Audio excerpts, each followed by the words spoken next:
sejak kebangkitan ulama bersama pengikut-pengikutnya istiqomah dan setia jaga akidah dan sunnah Rasulullah.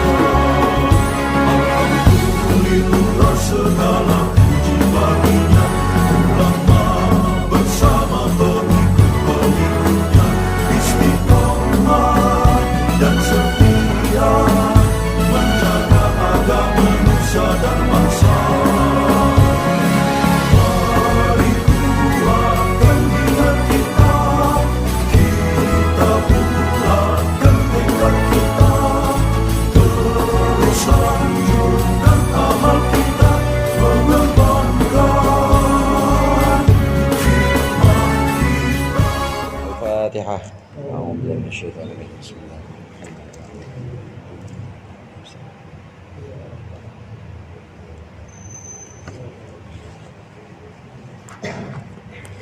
Bismillahirrahmanirrahim. Alhamdulil muallimit tullabi wa musahhilil khairi liman yata'allamu. Tsumma assalatu wassalamu 'alan nabi wa alihi wa sahbihi jayu'dhamu. Ya Rabbana kaffir 'anna dhunubana wa walidina wa liman huwa muslimu. Nad'uka Allahumma ilman nafi'a fi yawmina ilal hisabi yaqumu. Amin amin amin wa ya fattahu. Amin amin amin wa ya alimu. Bismillahirrahmanirrahim. Qala al-musannif rahimahullah wa nafa'ana bihi wa bi ulumihi wa bi barakatihi fid dharain amin. Kun bi awsafi rububiyyatihi muta'alliqan wa bi awsafi ubudiyyatika mutahaqqiqan. Jadilah engkau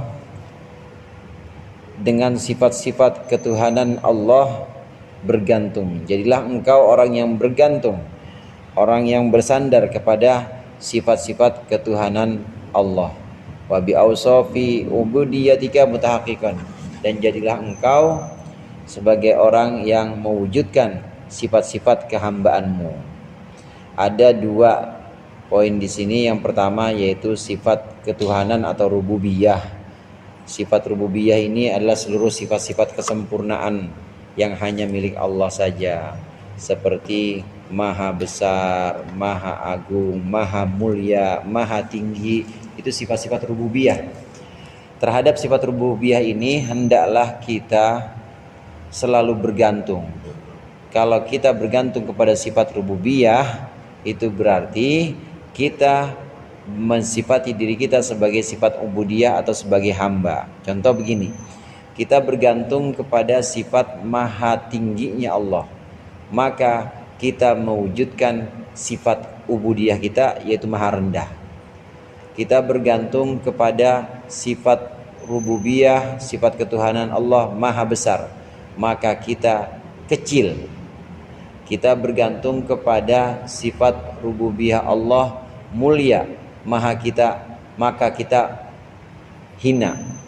Kita bergantung kepada sifat rububiyah Allah maha agung, maka kita harus bersifat, kita mewujudkan sifat bahwa kita ini kerdil, kecil.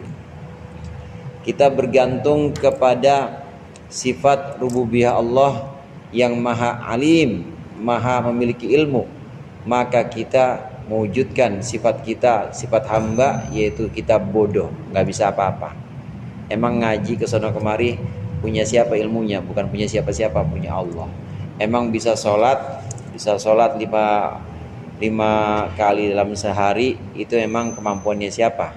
Kemampuannya Allah. Allah yang maha kuat, Allah yang maha mampu, maha kita, maka kita mewujudkan sifat kehambaan kita lemah.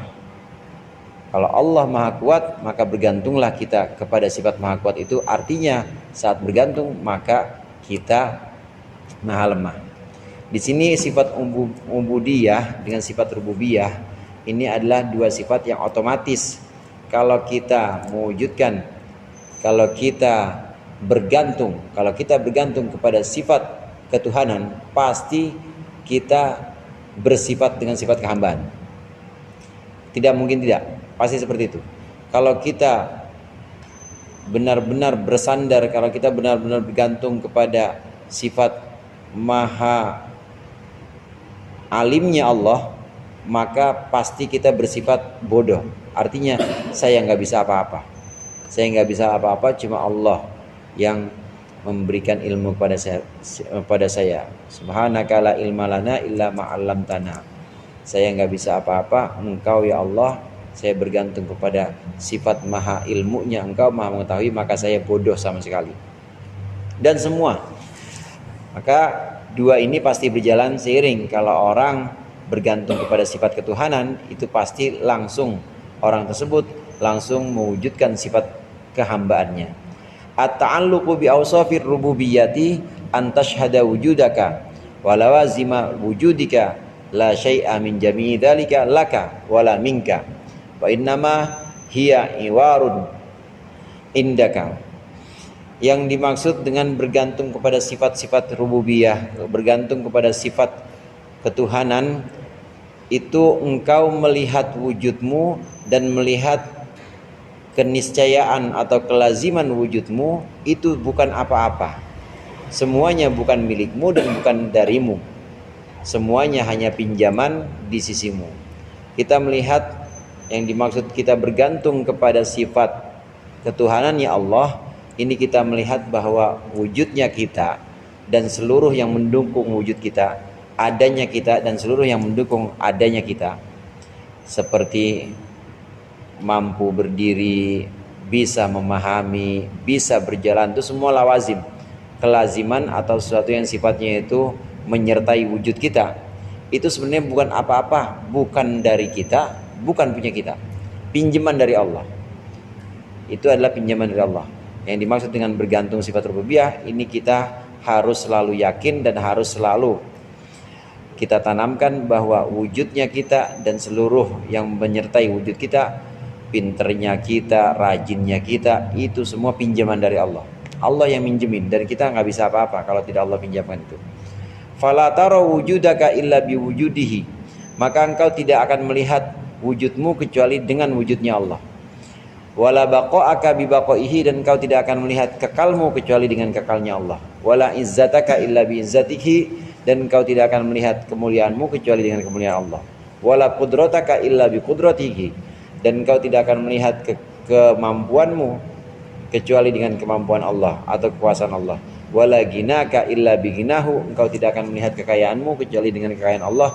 Ila ghairi dzalik, dan lain-lain minal awsafi, dari sifat-sifat yang lain.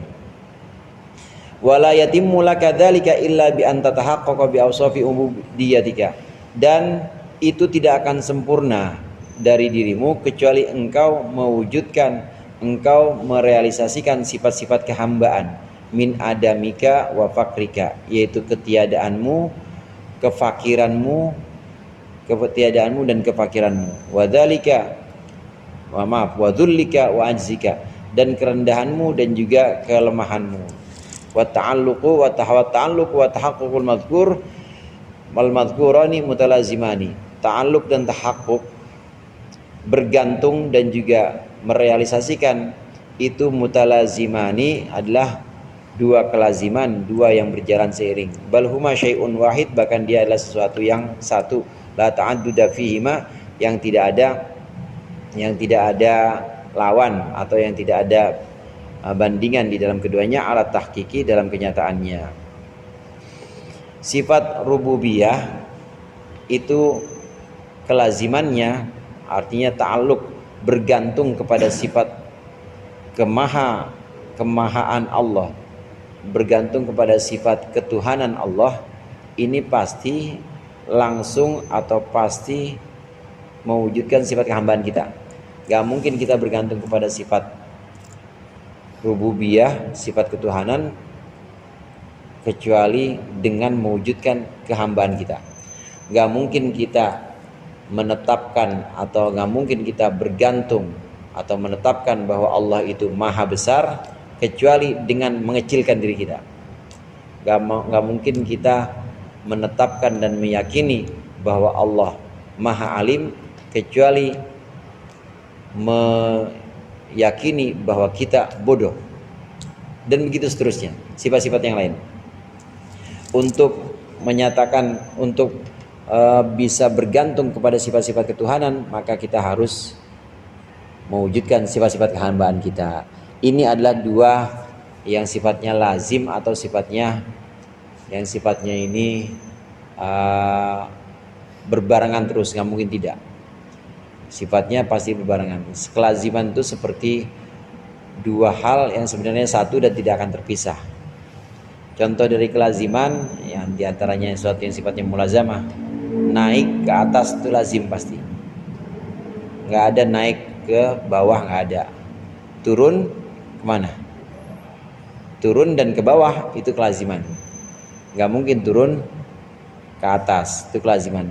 Begitu juga bergantung kepada sifat kebesaran Allah, itu berarti kita mewujudkan kecilnya kita.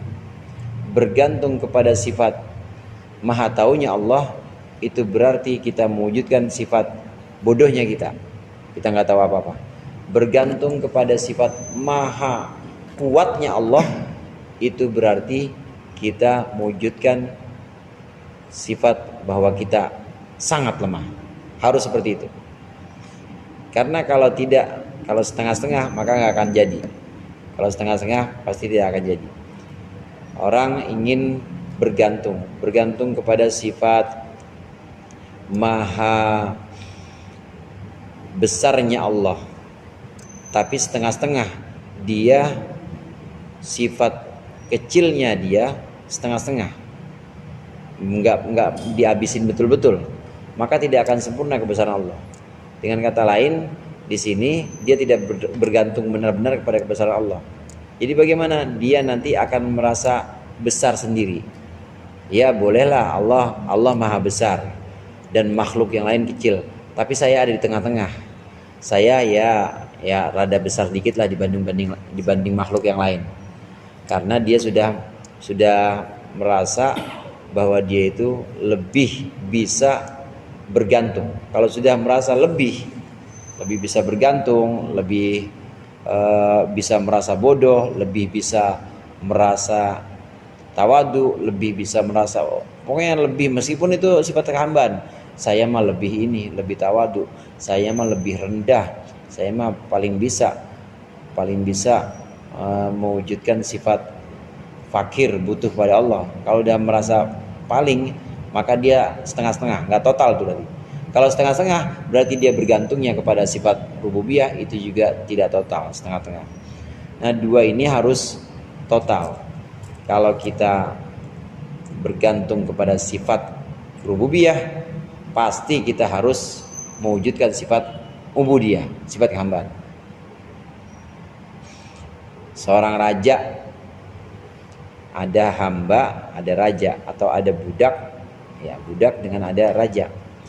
Ini seorang budak bisa benar-benar memuliakan rajanya, itu kalau si budak mewujudkan sifat kehambaannya.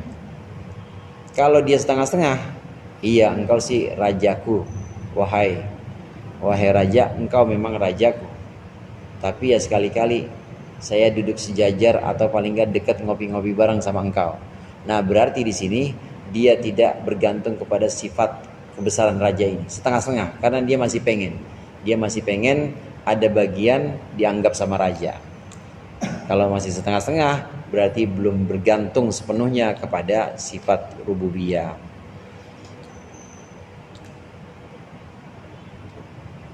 Nah, kalau masih setengah-setengah bergantung kepada sifat rububiyah, ya berarti kehambaannya tidak total. Orang yang kehambaannya tidak total, ya berarti dia masih dipertanyakan sebagai seorang hamba. Sebutan hamba ini sebutan yang benar-benar istimewa sebenarnya. Apalagi itu disebutkan oleh Allah kepada makhluknya.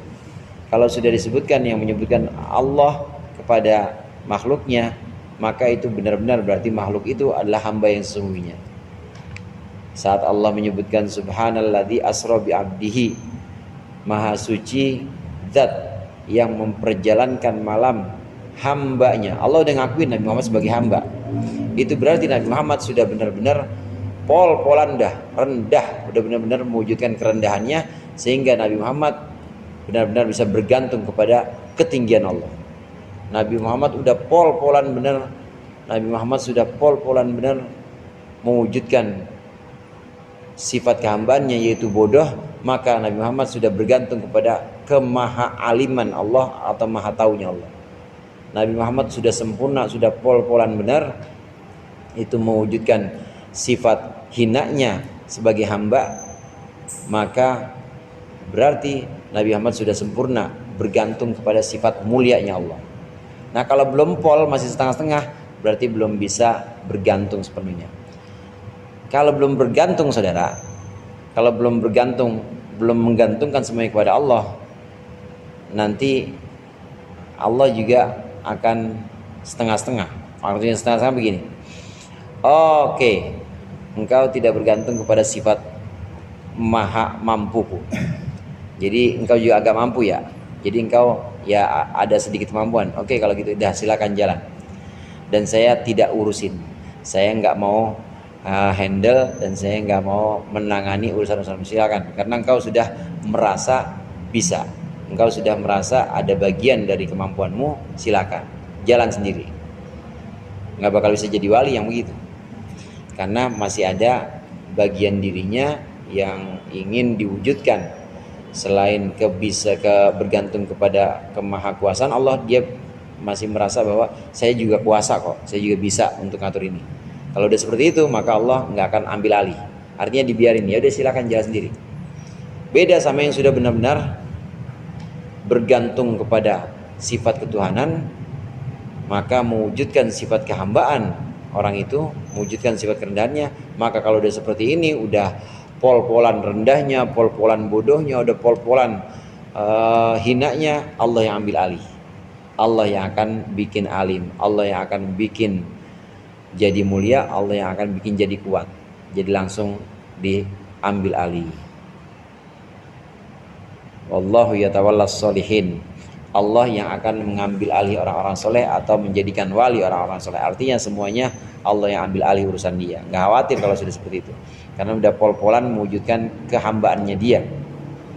Kehambaan, hamba, ubudiyah, bahasa lainnya abad, ini adalah satu prestasi atau satu titel yang bukan main sebenarnya. Kalau sudah disebutkan oleh Allah Subhanalladzi asra bi'amdihi, itu berarti Nabi Muhammad sudah mewujudkan itu.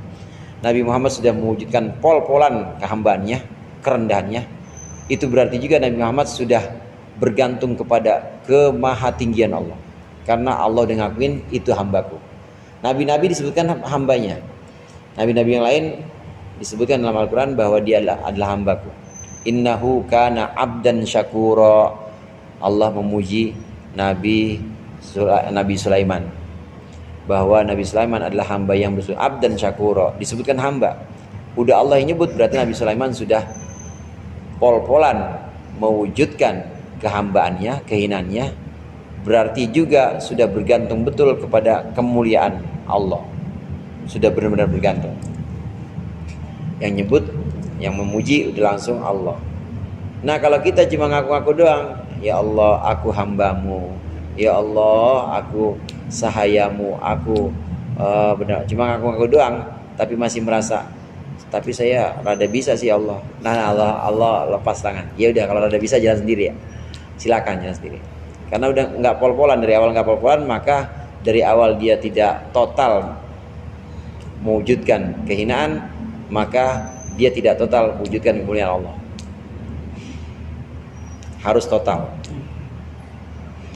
Pengakuan aku hambamu ya Allah, tapi tidak dengan sikap total, ya nggak bisa, nggak akan bisa menggantungkan dirinya kepada kebesaran atau kerububiyahan Allah. Apalagi cuma ngaku-ngaku hamba Allah 50.000. Itu hamba-hambaan. Nabi Muhammad paling suka sholawat yang ada sifat Allahumma sholli ala sayyidina Muhammadin abdika wa nabiyyika. Atau Nabi Muhammad suka menyebutkan dirinya, ana abduhu wa rasuluh, saya adalah budaknya dan utusannya. Nabi Muhammad paling suka menyebut dirinya bahwa aku adalah budaknya Allah dan utusan Allah. Budak, benar-benar budak. Artinya di situ udah pol bergantung kepada kemuliaan Allah, dan pol berarti juga otomatis pol juga bergantung kepada kehambaan atau kehinaannya.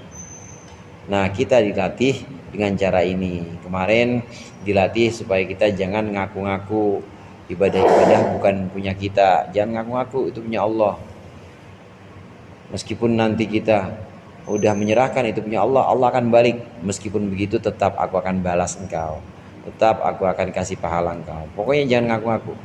Belajar dari ibadah yang kita hilangkan keakuan kita, belajar dari kehinaan-kehinaan yang langsung kita nisbatkan kepada kita. Kurang itu semua milik kita, kalau sempurna itu semua milik Allah. Belajar dari situ, maka kita dituntut, kita dilatih untuk total mewujudkan kehambaan kita, yang berarti total menggantungkan diri kita kepada ketuhanannya Allah. Wallahu a'lam bishawab. Mudah-mudahan bermanfaat. Kurangnya mohon maaf. Wallahul muwaffiq ila aqwamit thoriq. Wassalamualaikum warahmatullahi wabarakatuh.